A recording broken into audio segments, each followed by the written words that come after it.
I want to thank everyone today. We felt it was very, very important that this panel did have Arabic translation to include the cross-channel refugees who we've been working with and Abdul Aziz. But it has meant that we have added some time on to what we would normally have had. So thank you for bearing with us. Rehab, do you want to translate that? يعني احنا يمكن لأول مرة طبعا نحاول نترجم كل الكلام القيل، لأنه مهم جدا إنه يكون في فهم كامل لكل الأطراف، يعني الأطراف القانونية والأكتيفيست لازم يكونوا على نفس القدم والساق مع طالبي اللجوء عشان يكون في اتحاد في الآراء. We have not had the time that we would like for interaction and questions, but I did want to invite Mohammed Isaac, who has had his hand up this entire time, and if Haldane Society would mind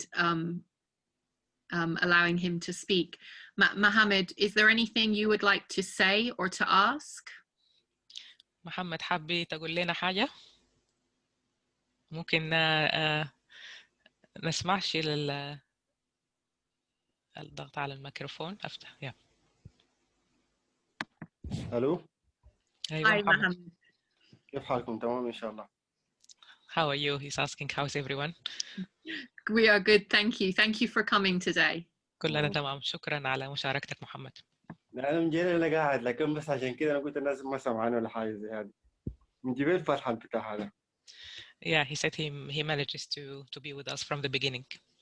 Good. Is there anything, Mohammed, you would like to say about your time in Yarls Wood, or any questions that you wanted to ask? حابب تقول لنا أي حاجة عن تجربتك في مركز الحجز في يارلز وود، وأي أسئلة عايز تسألها؟ أيوة أكيد. والله العظيم، بس عندنا كم مشكلة في المعاملة هناك، يعني المعاملة ما معاملة إنسانية احنا بنشوفها يعني. He said definitely the inhumane way that we were treated is something we wanted to let you know about. يعني أنا أحكي لك من دوفر، يعني من دوفر أول حاجة من ما طلعونا يعني ركبونا، قعدونا، شالوا مننا الشنط بتاعتنا وشالوا مننا تلفوناتنا. Since we were in Dover, they confiscated our personal belonging, our bags. وما فهموني يعني ايش الحاصل، انه حتى مترجم ما عندنا، يعني حتى يقول لي انتم ماشيين كده، ولا انتم جيتوا بريطانيا حتمشوا كده، ولا حتمشوا الحته الفلانيه زي هذه يعني. And we were not provided with an interpreter to explain to us anything about why this is happening and where they are taking us.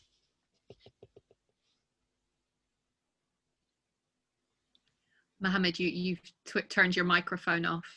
محمد، افتح الميكروفون ممكن؟ خلصت ولا؟ ايوه. اوكي ايوه.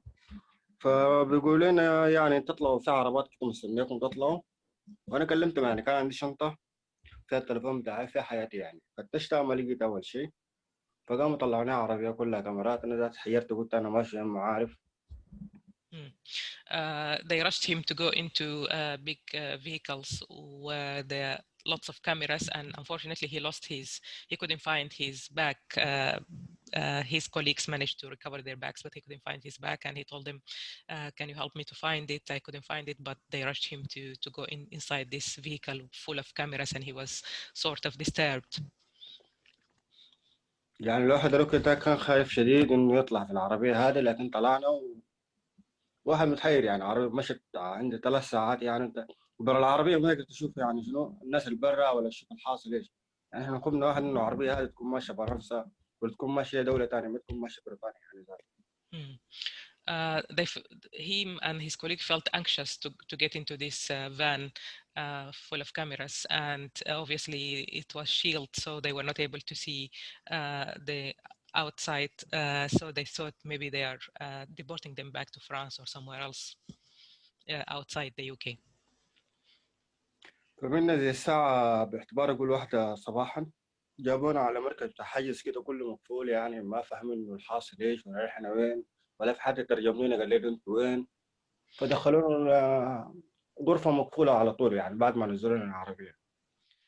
They arrive around 1 a.m. and were taken straight away inside Yarls Wood without an explanation, and obviously they put them in a sort of tiny dark room. وما كان في مترجم ولا في حد كان بيساعدك بيقول لك انت هنا في يعني في لندن ولا كان قاعد في اي مدينة انت المهم يعني في بريطانيا ولا برا بريطانيا انت ما عارف يعني انت نفسك. فالمهم يعني ناس بتتكلم انجليزي لكن هي انجليزية هل فرنسية هل مش عارف وين، ما عارفين احنا قدام وين يعني. حتى الدولة احنا قاعدين فيها ما متأكدين احنا قاعدين وين بالضبط، لأنه ما في عالم ما في شيء، احنا جوا سجن حيط 4 حيط وخلاص على كده يعني. They obviously after over 3 hours journey to this place, again there was no any interpreter to explain to them what is this place, why they are there, and if they are somewhere in the UK or not. And at the same time, they just felt that they are somewhere in the middle of nowhere and there is no way to get out.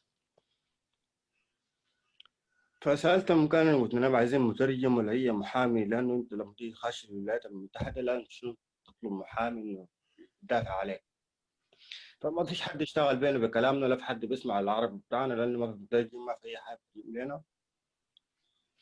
Yeah, obviously, they were just hearing that there is someone people speaking in English, but they were not sure if they are British or other Europeans. It was very confusing.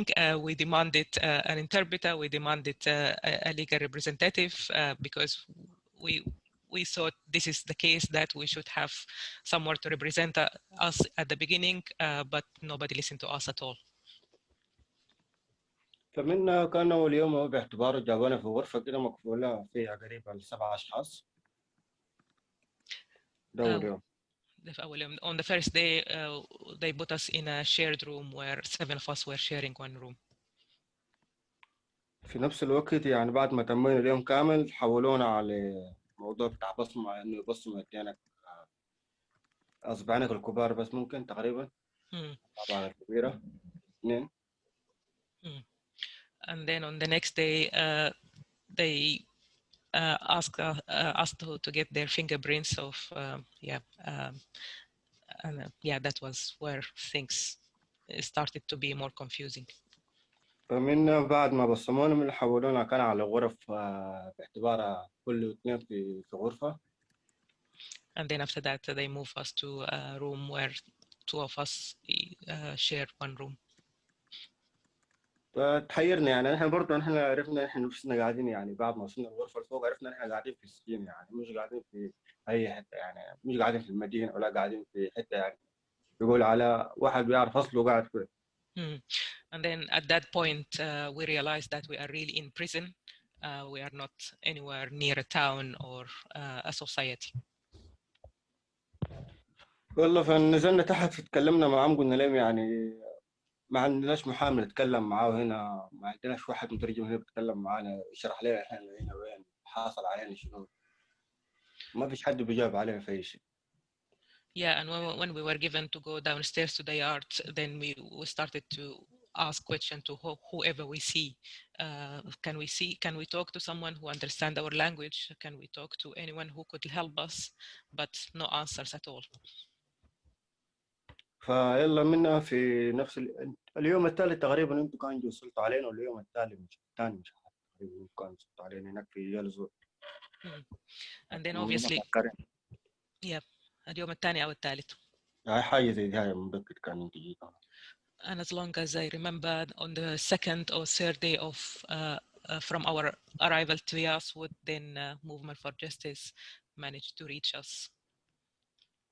فلو كده كان احنا كنا خايفين في انه واحد اتصل على شنو على المنظمة البر هذه، يعني بيقولوا ممكن مرات يكون التلفونات مراقبة ولا حاجة في هذا، انه اتصل عليكم برا وانه يسألكم انه ايش الحاصل ولا وايش اللي حيحصل معانا جوا هنا، فانتوا جاوبتوا له انه ايش اللي يحصل يعني وايش تعملوا وما تعملوا ايش.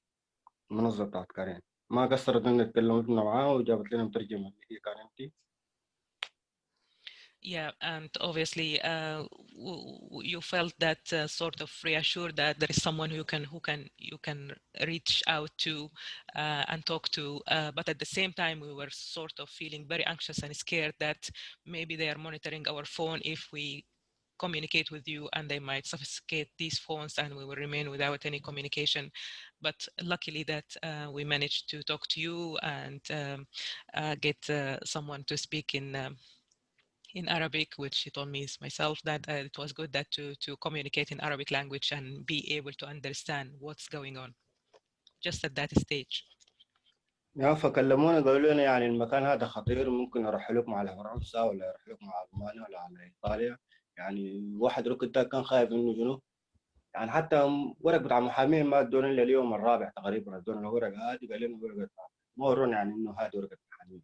يعني الا بعد ما طلعنا برا برا اليارلز وود حتى نحن عرفنا هذه الورقه بتاعت محامين، لكن جوا ما شرحوا لنا اي حاجه زي هذه.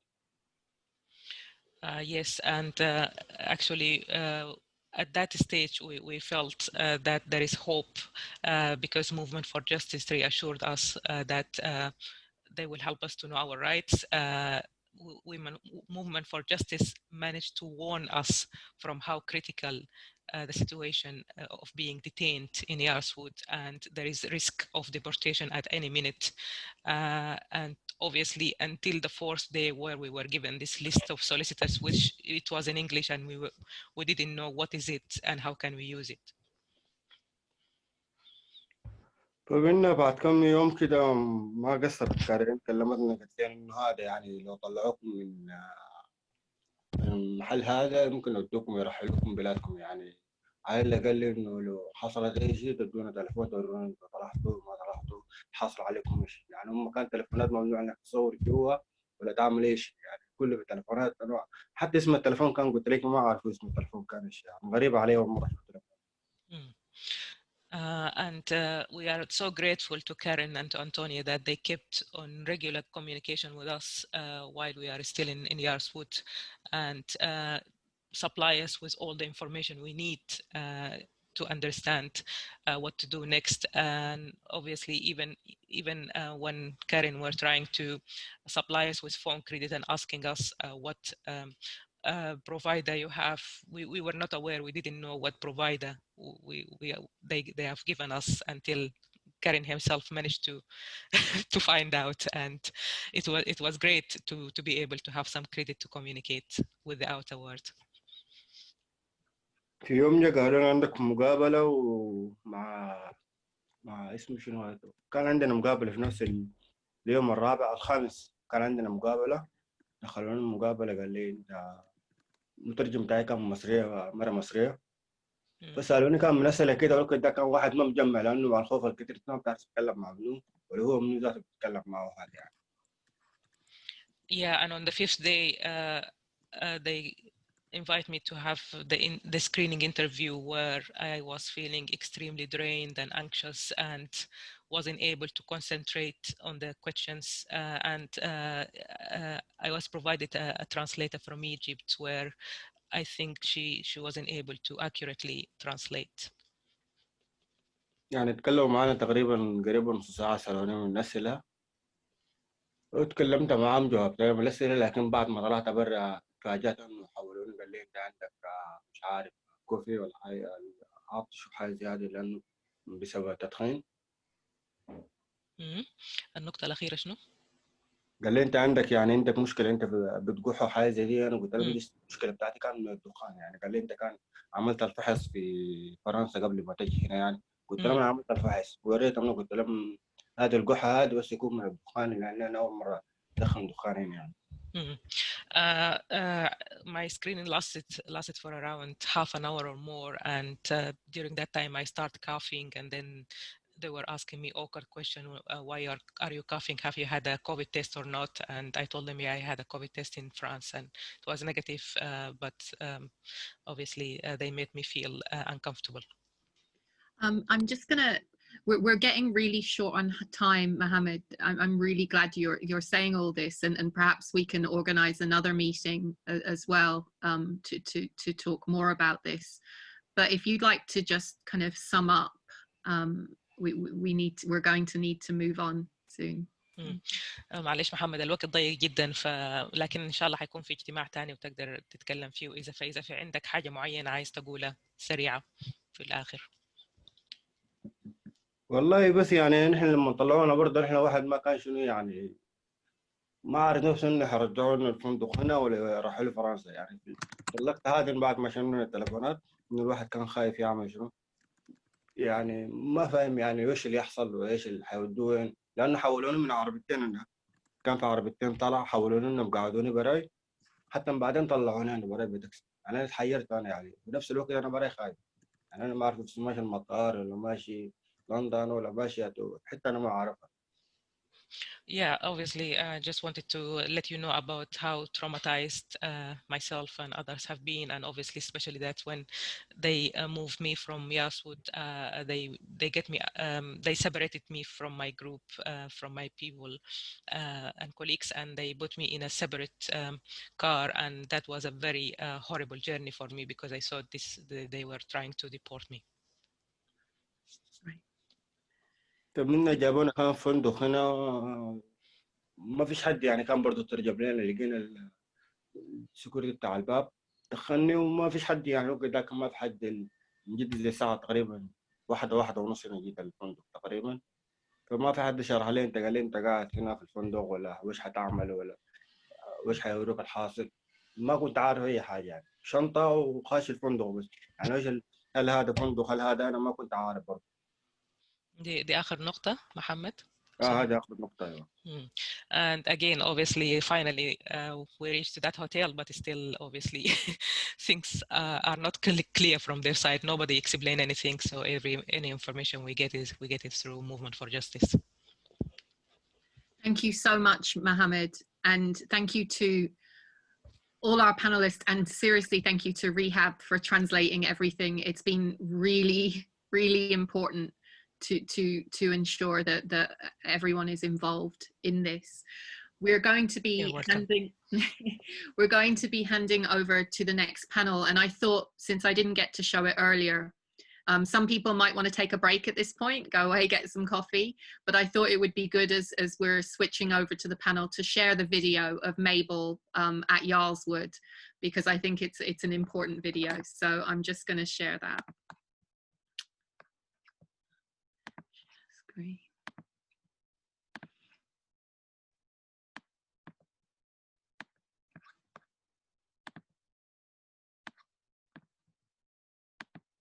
I was detained. 2015, 2016,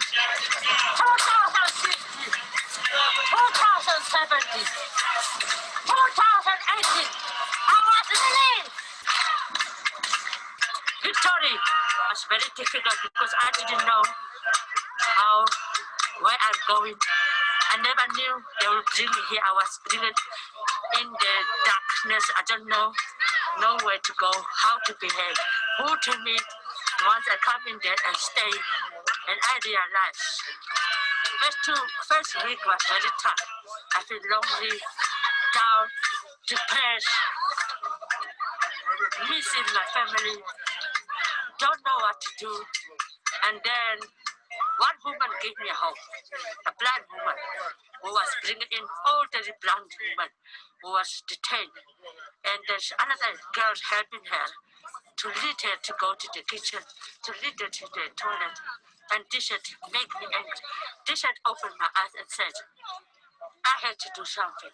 I started mobilizing, I get engaged, I get solicitors, and especially to get in touch with movement of justice that give me the voice I had never had outside. I found my voice through movement for justice inside and to fight, and I had never stopped fighting. I had taken this, I had become a solicitor, I had become a barrister, I had worked there, I had studied there, I had taken every opportunity. I had learned so much things inside there, and the field I refused to give up. Stop and start a flag. We had wearing t-shirts with, we are human, we are not animal. I shouted at the officers and said, you had no right to treat us like that. Who do you think you are?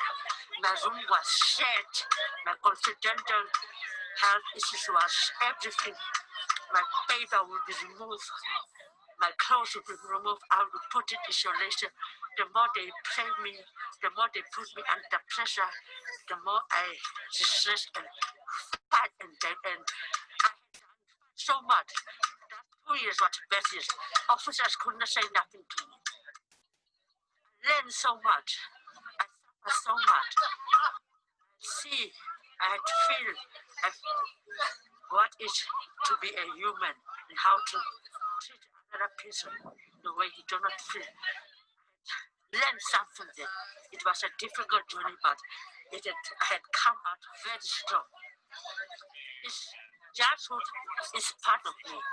Yarls Wood is part of me. I will never forget this place. That's why every time we have to come and protest, every time something happens, I have to come because I still feel old to that feeling of owning of stop this place to be shut down. All the decision centers, not even just. I had seen women left the children. I have seen doctor victims, mental victims. I was free time put on the plane. I had to fight. Because at the time I had a 5-year-old daughter.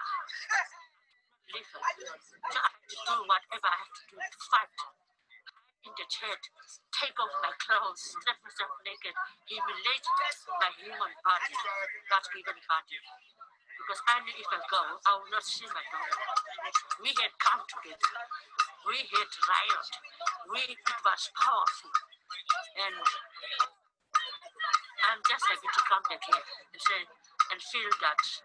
First, when I came, I get so emotional, but I can take it now. I don't have to cry anymore.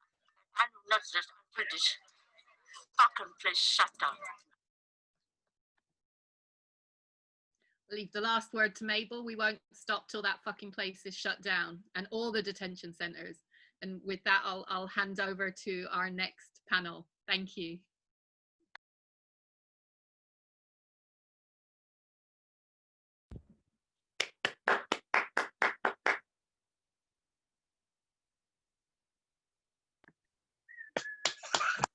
Thank you.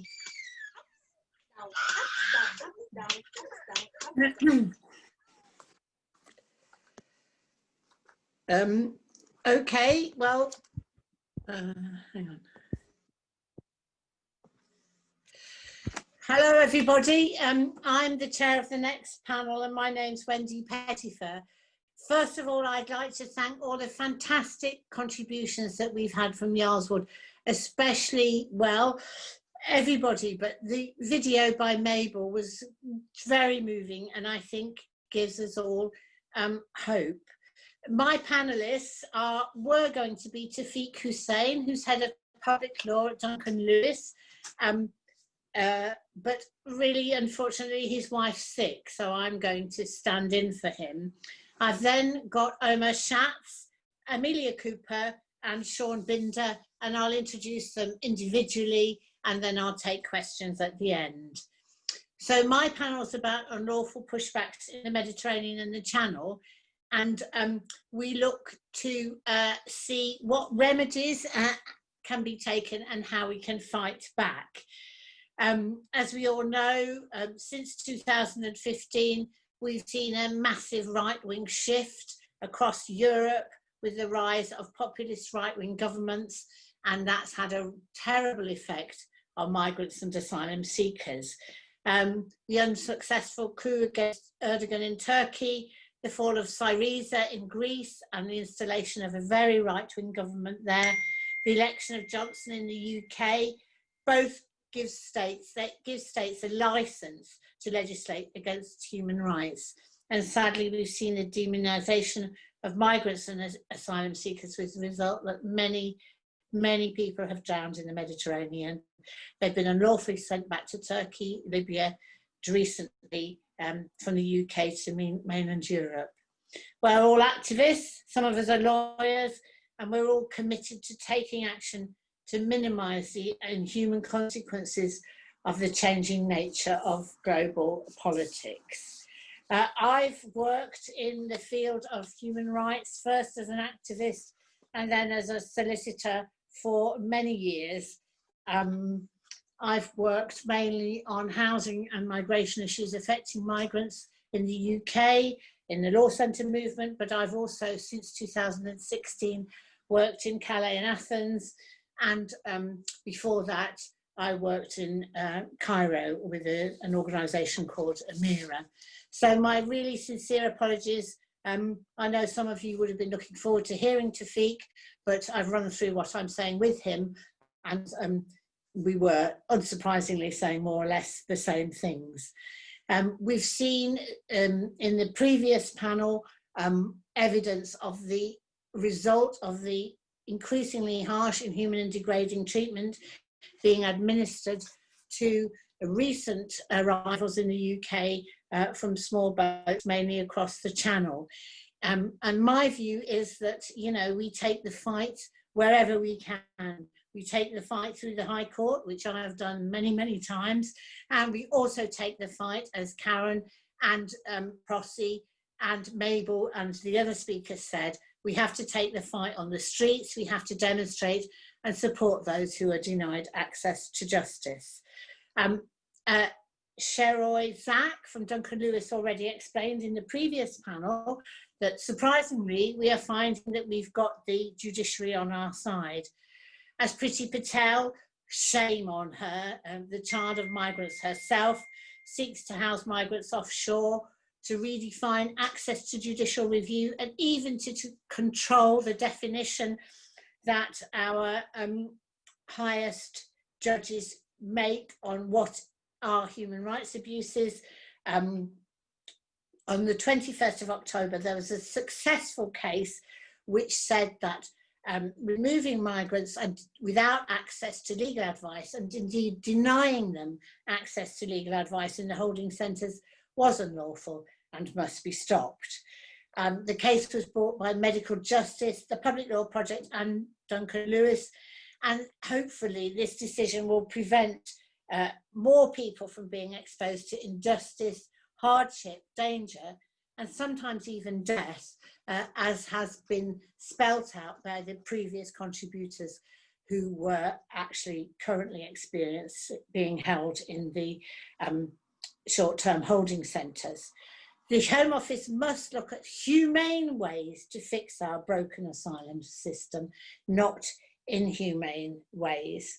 The reaction to the Home Office by the Home Office to the small boat crossings has been completely disproportionate.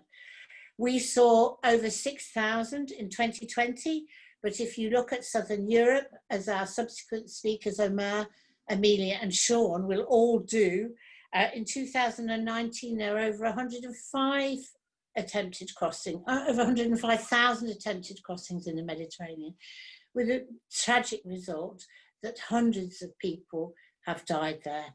And that sea is full of the bodies of migrants now. If we turn to the UK, under cover the excuse of COVID, holding centres, short-term holding facilities have been set up in Yarls Wood, Brook House, Folkestone and Wales.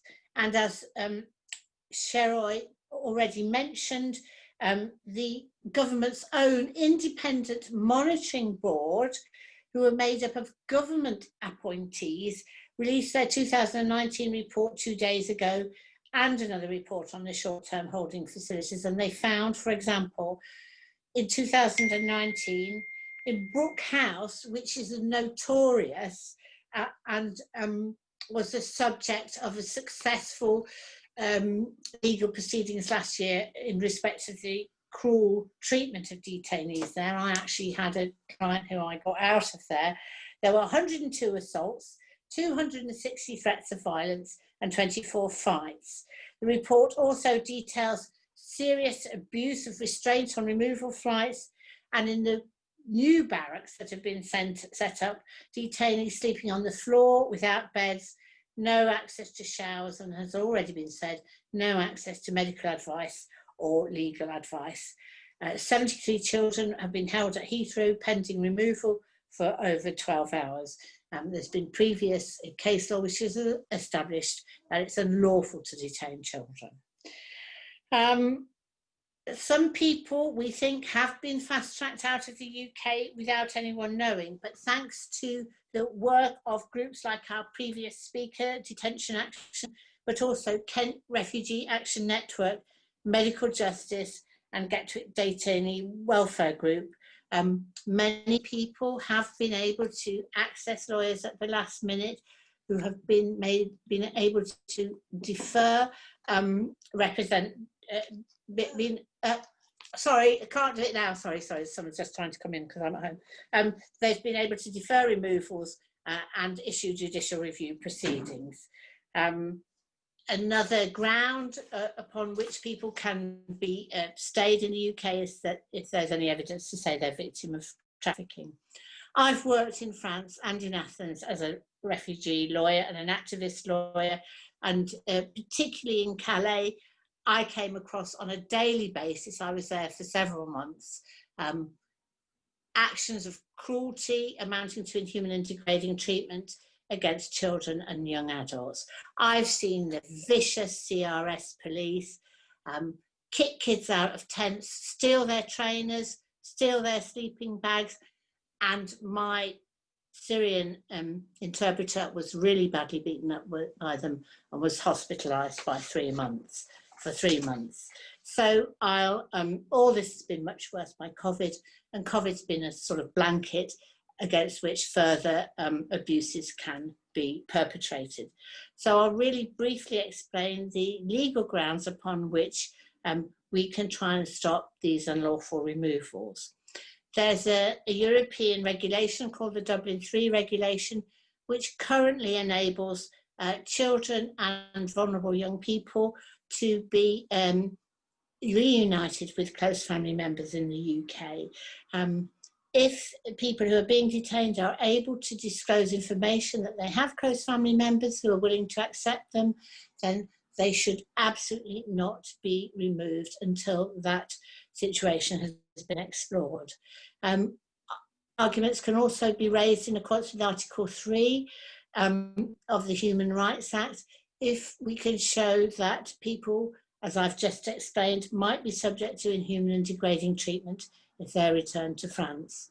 The courts aren't terribly keen to accept these arguments, but recently they have accepted one or two.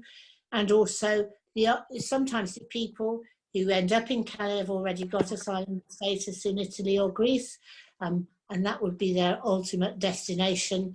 And there's been quite a few more successful Article 3 cases against Italy and Greece.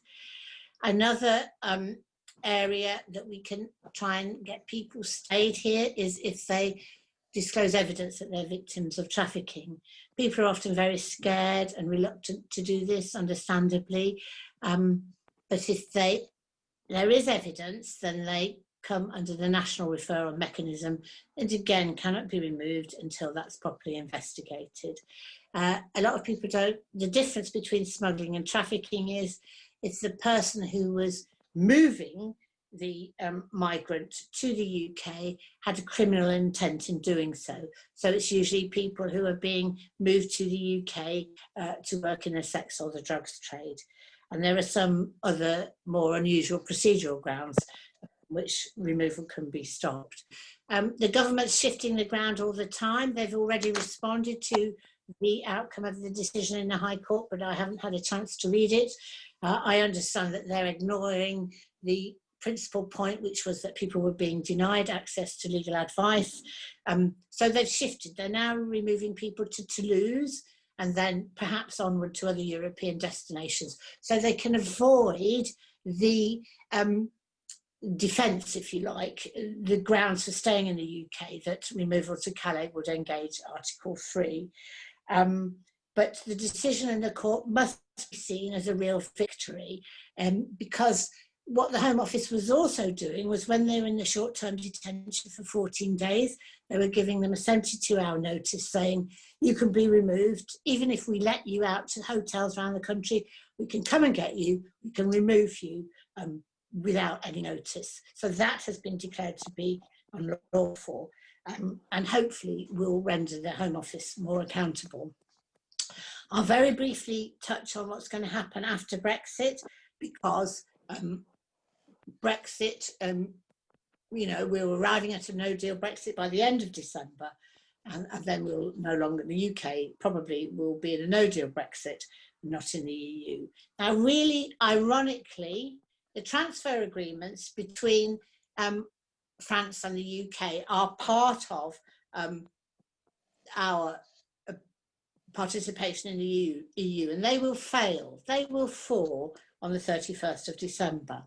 And unless the UK sets up an independent bilateral agreement with France, which is looking increasingly unlikely, the UK won't be able to send people back to France if they come from France, which is kind of great, but it's also why the Home Office is desperate to remove these people and to stop them coming before the end of the year, because they are aware of this problem.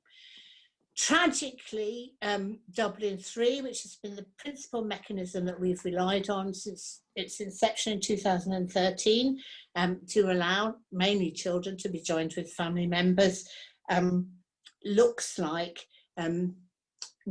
will not be effective after the end of the year.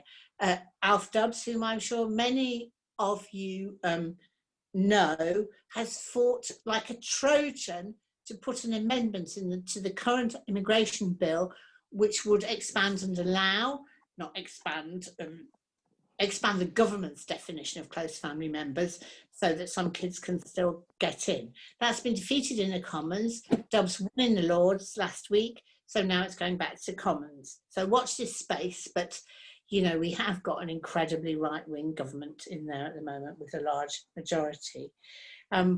We're still bound by the European Convention on Human Rights and other international treaties and conventions which protect human rights, but no doubt Johnson and his minions are doing everything possible they can to try and find ways out of those obligations.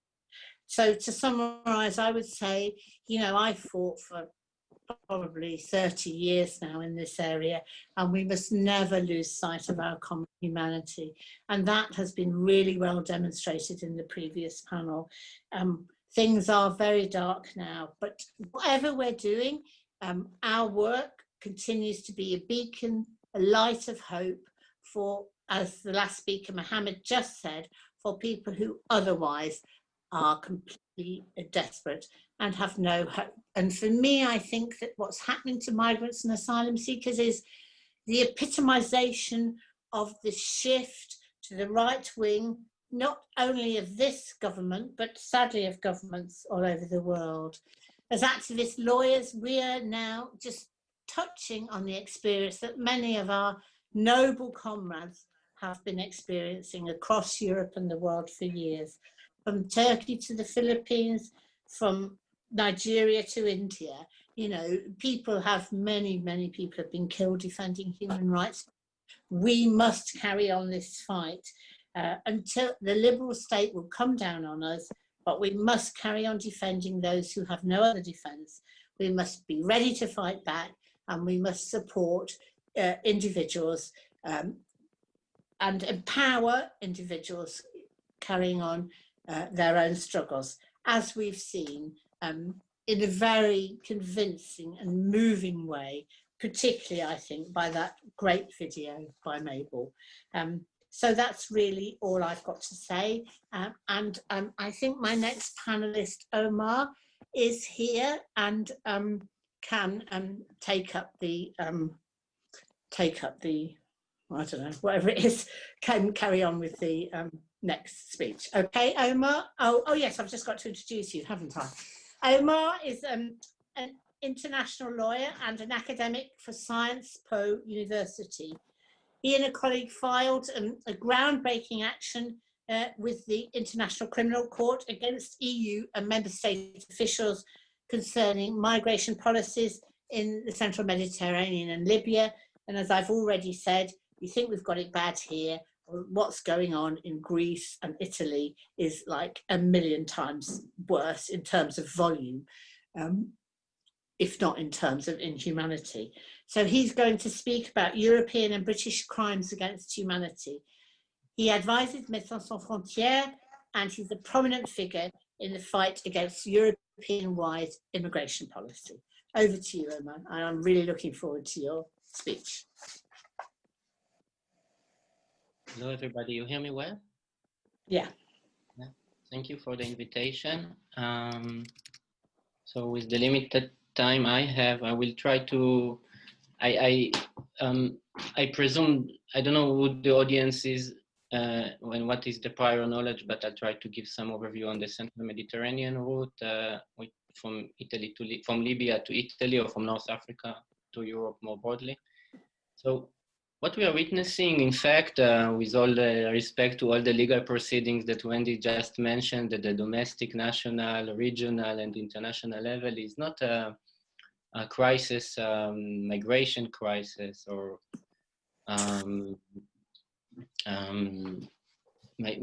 I don't know, even it's not about even human rights. It's a crisis. It's a legal crisis. It's a crisis of international law.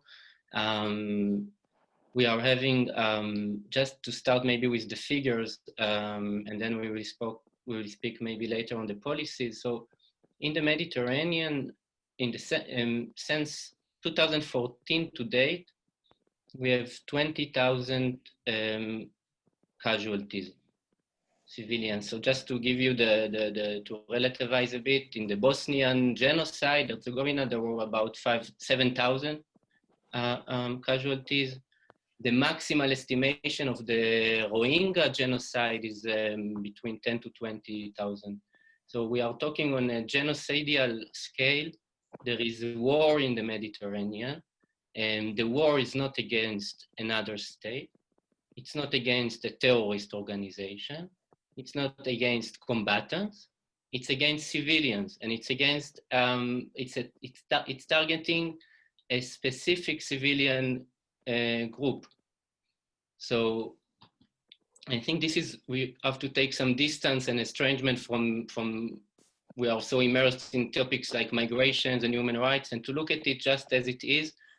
If I would have told you that there is a terrorist organization such as a non-state armed group like Al-Qaeda that is intercepting specific population in distress at sea and killing them by drowning, and the survivors are forcibly transferred to a concentration camps inland elsewhere, where they are subjected to crimes against humanity. This is not me, Omer Schatz, or Wendy saying. This is the ICC prosecutor in her statements to the UN Security Council, that in the camps in Libya there are committed crimes within the meaning of the Rome Statute, falling under her jurisdiction, crimes against humanity of murder, enslavement, torture, abuse, rape, imprisonment, of course, and other inhuman acts, persecution.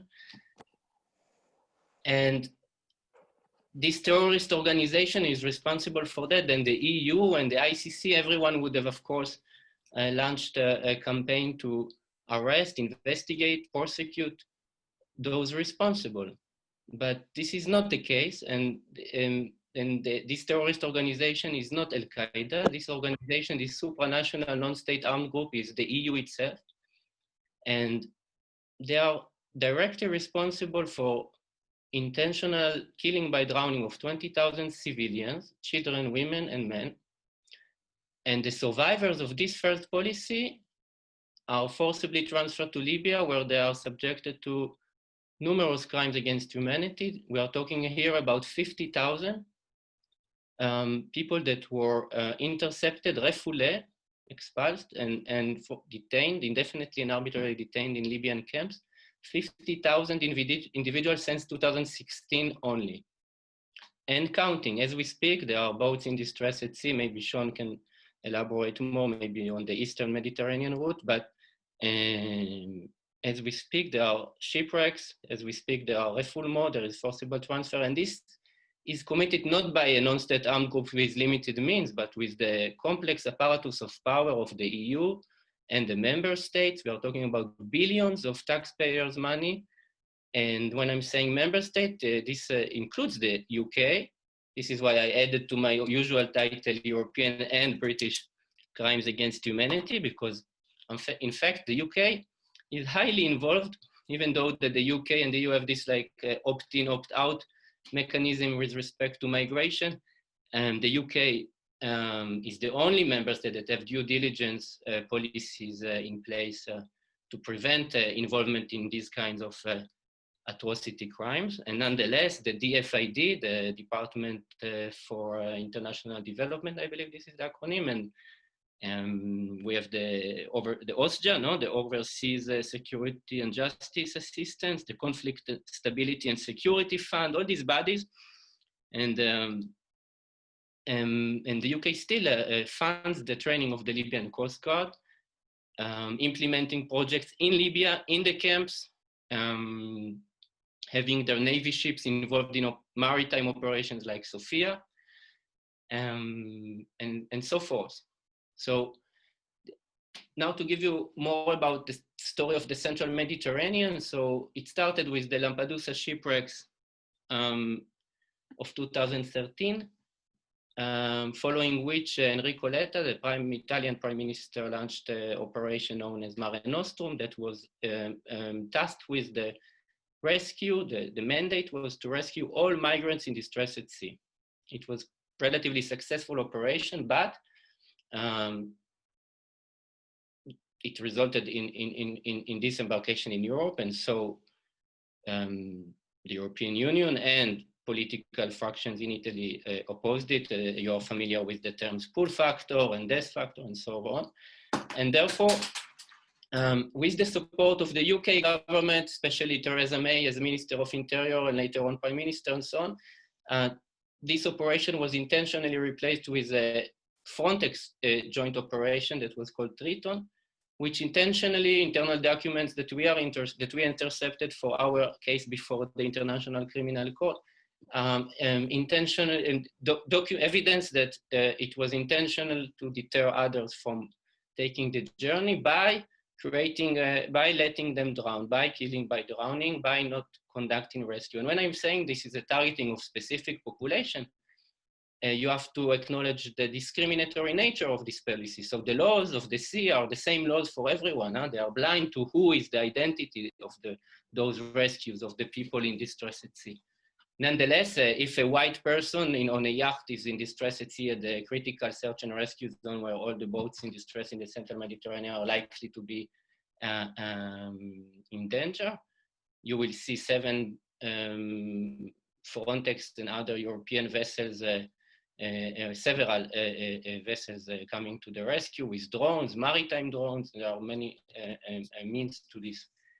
To conduct this kind of rescue. But if the same boat is composed of non-white people on board, they will be simply left to die, or drones of Frontex from Warsaw or MRCC from Rome. MRCC, it's the Maritime Rescue Coordination Center, or from La Valletta in Malta, will communicate the location of the boat in distress privately, so rescue NGOs will not have access to the location of the boat in distress, even if they are in proximity and they have the know-how and the means to conduct the rescue. And they communicate it to a consortium of militias that today is called the Libyan Coast Guard, which will come out and intercept and detain them on board and then take them to the camps, as I mentioned earlier.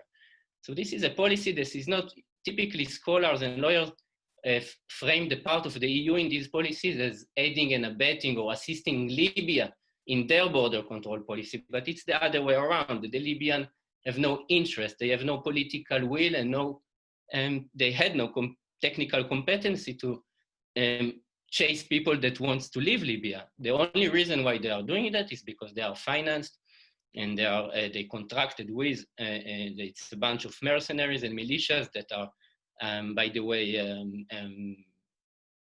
listed in the human traffickers list of the UN Security Council and the arm embargo and several bodies. So this is the people that the EU is dealing with in order to externalize and to outsource these policies. But to go back to the policy, so the first policy is what we have termed as killing by omission, or which aim to create a gap, a critical gap in the central Mediterranean where people will drown. This was envisioned before Triton was launched, during Triton and after Triton. So we have documents that show the mens rea, what we call in criminal law, the state of mind of the perpetrators, that they foreseen the risk and they accepted the risk and they didn't modify their policies once this risk materialized. So indeed, in April 2015, in 1 week, more than 1,200 civilians, what is known as the Black Week of April, in 2 shipwrecks, 1,200 civilians, children and men and women that are fleeing an armed conflict war were drowned and died.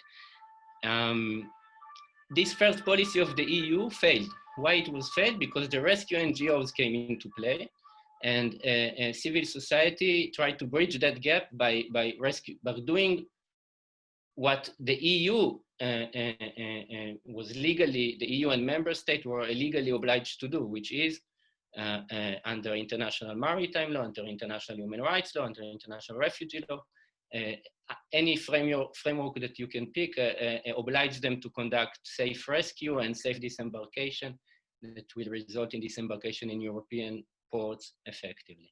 Once the rescue NGOs came into play, this first policy of deterrence-based policy of killing by drowning failed, and because rescue NGOs comply with international law and they disembarked the rescuees, the survivors from the Libyan camps and the Libyan armed conflict in Europe. So the EU had to move to a new policy. This time it was the other way around. It was, instead of withdrawing their means, withdrawing the vessels, withdrawing the operational zone, withdrawing the maritime operations from the Mediterranean, and the idea was to the contrary. They had to restore the Berlusconi-Gaddafi agreements that were in place before the shoot of Gaddafi, and to outsource their migration policies to the Libyan side. So actually this second policy that we call atrocity crimes against humanity by proxy had 2 legs, had 2 parts. One, they had to oust the NGOs to leave room to bring in the mercenaries, to bring in the militias that could be, so the campaign against the NGOs was highly successful to date. Our case, I think, stopped in June 2019, but even today, at the peak of the rescue NGOs activity in the Mediterranean, we had about 12 boats operational. Today, maybe we have 1. So there is a drop of like 90% in the presence of rescue NGOs in the critical search and rescue zone. And this campaign was principally a criminalization campaign, but also the legitimization and harassment and instigation and other administrative means of what we called in our brief as persecution by prosecution. So abuse of power and using the means of the state to dismantle the operation of rescue NGOs in a variety of means, and not only criminalization. Today, for example, the tactic, especially in Italy, is more on the administrative, technical. You have too many life vests, you don't have too many life vests, it's not clean enough, they don't respect German certificates issued in Germany that license the boat. Italian don't recognize another European member state registration. So this is the variety of effective tactics. This part of the policy was highly successful. Rescue NGOs are not really today present, as opposed to at some point they had 30 or 40% of the rescue of the SOLAS events, of the search and rescue events were operated and effectuated by. And this is also in collaboration with the maritime rescue centers in Rome, in La Valletta. So intentionally, the boats of NGOs are instructed to step aside, and Libyan Coast Guard vessels are assumed command over the interception, okay? So the second part of the second policy was to bring in the Libyan Coast Guard. The Libyan Coast Guard did not exist before the EU had to reinvent and reconstruct it in the 2011 NATO intervention. It was the enemy. NATO destroyed the Libyan Coast Guard completely. And so they reconstructed the boat. They provided boats. Italy and also France attempted to do so, Malta and others. And they provided the boats, they provided training, they provide the means, the funding. And of course, as I often say, this is the illegitimate part of the second policy, but there is also the legitimate part of this policy, which is the funding of, for example, intergovernmental organizations like the UNHCR and IOM to operate, to wait for the survivors in the disembarkation points in Libya and to facilitate their voluntarily return to their countries of origin, or the UNHCR that facilitates the abuse in the reception centers and so on. So to conclude, we are dealing with for the first time since World War II and the Holocaust, Western liberal democracies, this is not only since World War II, in first time in history, in human history, liberal democracies, not authoritarian regimes, are implicated in atrocity crimes outside an armed conflict context. For the first time in human history, to the best of my knowledge, the targeted population is not defined by who they are, Jews, Bosnians, Tutsi, Rohingya, Uyghur, what have you, based of ethnicity, race, religion, but on where they are. To put it more precisely, the targeted population is defined as a population, as a group, as a singularized as a population, just for the purpose of its dehumanization, criminalization, rejection. I'm talking on the entire scope of treatment of migrants now, also in not only in their journey, but also in the host countries, right? So they are first dehumanized, discriminated, rejected, criminalized, expulsed, and with respect to the policies I'm concerned with, killed and abused, and in my view, one day also exterminated. So we are already in terms, in the figures, we are talking on genocidal figures, right? As I said in the beginning, but I really believe that with the climate change and in years to come, this is the ultimate scapegoat to externalize. I don't know if this is the consequences of the 2008 economical crisis. Think how it will be. Even today in Italy, you see in Italy it's very immediate and vulgar, the connection. So you see the campaign against migrants in the context of the COVID, for example. They send them to boats, to quarantine boats, and they are accused of bringing the COVID and so on by the popular right. So maybe time is up, Wendy, and maybe if there are questions, I am happy to ask. Maybe I didn't have time to talk about the case itself at the ICC, but yeah, okay, that's absolutely brilliant, and I'm sorry I had to cut you short, Omar, because you know it's a really interesting topic that we know little about. I mean, as I said, I spent time in Greece and Italy, and I've really seen how much worse it is there. I've just got a little story, actually. I was in Naples last year on a conference on my own, and I'm over 60. I was wandering around in a very, very bad area where there were lots of migrants kind of sleeping in the street and, you know, people taking drugs, etc. And my sandal broke. I was really scared. I went up to this guy and said, in my terrible Italian, "Can you help me?" He took me to a shoe shop. He helped me get some sandals. So, I mean, that's just a little story that I remember that, you know, brings us back to both the desperate situation that people are in and the compassion and humanity that people can retain in those situations. So we'll now move on to Amelia Cooper, who is going to speak about the situation in Lesbos. She's currently volunteering with Legal Centre Lesbos, who have filed a complaint with the European Court about the unlawful pushbacks from Greece to Turkey. So she's going to speak both about that and to probably, I hope, give us an update on what's happening with the new camp that's been set up after the burning of the previous Moria camp. So over to you, please, Amelia. Hi everyone, thank you Wendy for that introduction, and thanks also Omar for your contribution. For me, it's really important to underline how what I'm going to be talking about today, both with the policies that we're witnessing on land and at sea in the Aegean, are orchestrated, facilitated, financially and politically supported by the same EU that is carrying out the operations in the central Mediterranean.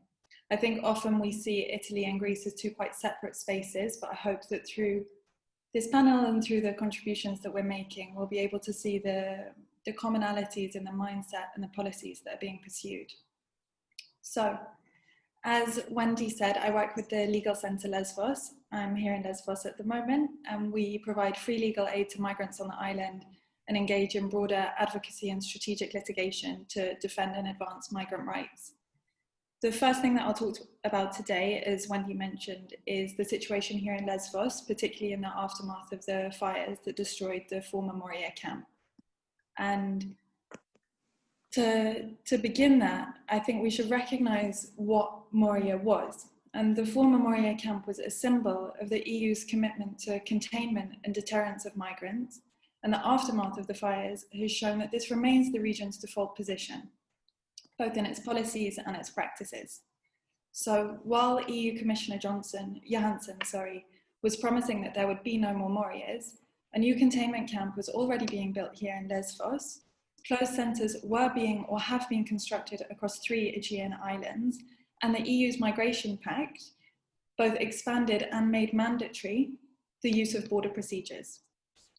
So the fires that tore through the camp on the 8th and 9th of September were followed by a week in which migrants fleeing were trapped between riot police barricades.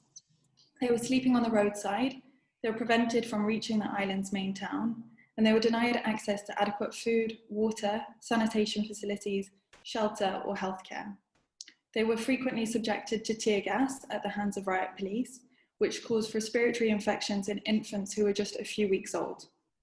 Protests by the community calling for freedom as opposed to encampment were forcibly repressed by the state, and those same people were then moved by police units into the new camp. That movement into the new camp was backed also by this Orwellian messaging that was telling migrants not to trust information from anyone apart from the Greek state, and threatening them that if they were not to move into the new camp, their asylum procedures would be discontinued. The new camp was built in about 10 days following the fires by the Greek state with the support of the European Union financially and the material support of UNHCR and other NGOs. There were no guarantees during its construction of whether it would be a temporary site, whether it would be a closed camp, or if it would be something in between. Now, the new camp is built on a really exposed piece of land. It's right next to the sea. It's in a kind of basin. There's hills on 2 sides of it. And the inclement weather that we've been having in Lesbos recently has already flooded the camp twice. Despite the preponderance of humanitarian logos on every tent, this is yet another example of the state's abject failure to ensure even the most basic conditions for a dignified life. People have been living inside the new camp for over a month now, and there are still no showers. People are washing themselves with bottled water or in the sea. People are living in tents which are pitched directly on the floor, or they're sleeping in rub halls which are hosting hundreds of people. Access to legal aid actors isn't guaranteed, and residents are subjected to curfews. They're only allowed out between 8 and 8 and not usually on Sundays. But this whole situation is not shocking. This is eminently predictable. The response of the EU, the Greek state, and these certain non-governmental organisations has not changed, despite the visceral proof that the fires provided of how untenable their positions are. But away from this media circus that's been surrounding the new camp, there's another aspect of European migration policy, which sits at the intersection of both invisibilized and hypervisible. It's something that's known very easily among migrant communities, but which is deliberately obscured by the Greek state and by European institutions. And those are the ongoing collective expulsions in the Aegean. So thanks again to Omar for the work that you've done and the framing that you've provided. I think it's really important here to recall the framing of this population and the targeting of them based on where they are as opposed to who they are. And I'll speak now on the change in modus operandi that we've seen in the pushbacks since March of this year. So for those of you who aren't familiar with the context, on the 1st of March, the Greek state that announced that it would suspend the right to seek asylum, it violently fortified its land and its sea borders. The use of live fire was permitted, and at least 2 migrants were killed at the northern land border with Evros. I'm based on Lesbos, so I'm only going to talk about the expulsions that we've seen happening in the Aegean Sea, but it's worth recalling that this practice is not isolated, it's not exclusive to here. As Omar said, it's rampant throughout the central Mediterranean, but it's also happening on land borders throughout Europe as well. So, since March, the frequency and visibility of violent pushbacks has increased dramatically. I'm sure many of you have seen the reports, the investigations, the reconstructions based on video and testimony from survivors of pushbacks that show unquestionably that the Hellenic Coast Guard is systematically expelling migrants, abandoning them on motorless life rafts at sea. The legal centre has been in contact with more than 40 survivors of at least 18 different expulsions, for which we confirm the dates and locations. But these survivors have frequently experienced far more than just one expulsion. It's not uncommon to be contacted by someone who's experienced 6, 7, 8 types of these expulsions, both on land and at sea. But the nature and repetition of these abuses sometimes makes it difficult to get the precise information about each space, each date, etc. So in the Aegean here, expulsions can largely be characterized in 2 ways. There are those which happen exclusively at sea and those which happen after an arrival to one of the Greek islands. The cases that we've followed are split roughly equally between the 2, and there are common practices to both. But I think something that's worth underscoring is that both are illegal and both fall squarely into Greek jurisdiction. For those who are intercepted at sea, migrants frequently report that there's the presence of a larger Greek authority vessel and then the deployment of a smaller, faster boat, which approaches and menaces their dinghy. This usually takes the form of attacking the motor, removing the gasoline tank, or piercing the rubber. In other occasions, we've seen the use of larger vessels to create dangerous waves that would push the migrant boat back towards Turkish waters. On several occasions, authorities have then forced themselves upon the dinghy and attached a rope to it, which is then joining it to this fast boat, and towed the migrant vessel back towards Turkish waters. On others, migrants have been instructed to board the authority vessel, often with the false information that they'll be transferred to Athens or elsewhere, and they're then driven out to sea and subsequently subjected to an expulsion using one of these orange life rafts. For those who manage to reach a Greek island, there are, like I said, similarities in the pushback practice, but a difference here is that it implicates a far broader range of authorities. So beyond just the Coast Guard, you also have the participation of local police forces, you have the problem of having to identify spaces in which migrants can be held. Every survivor of a collective expulsion after being on land reported to us that they were subjected to arbitrary detention from a period of a few hours to a few days. Usually they were held in unofficial detention sites, so port buildings and warehouses, often without access to food, water or sanitation facilities, and of course much less the ability to register their claim for asylum, explain their protection concerns, or articulate any urgent healthcare needs. Their personal possessions, including cell phones, identity documents, and often large sums of money, are usually confiscated, and migrants are then transferred from this unofficial detention space, again, onto one of these authority vessels, driven out to sea, and then forced onto the now notorious orange life rafts. There's a few things to underscore here. And the first is that from the multiple testimonies that we received, which concern, like I said, at least 18 different expulsions across different spaces in the Aegean, have testimonies that corroborate each other so closely that it strongly suggests that there's a standard modus operandi here. For example, multiple survivors have informed us that while they were on this larger vessel being driven out to sea, Greek authorities instructed them to sit in the brace position with their heads down, with the threat of being hit in the face with a police baton if they were to look up. Others were subjected to physical violence, whether while boarding the ship or ultimately when they were forced from the ship onto the life raft below. And this last aspect is particularly egregious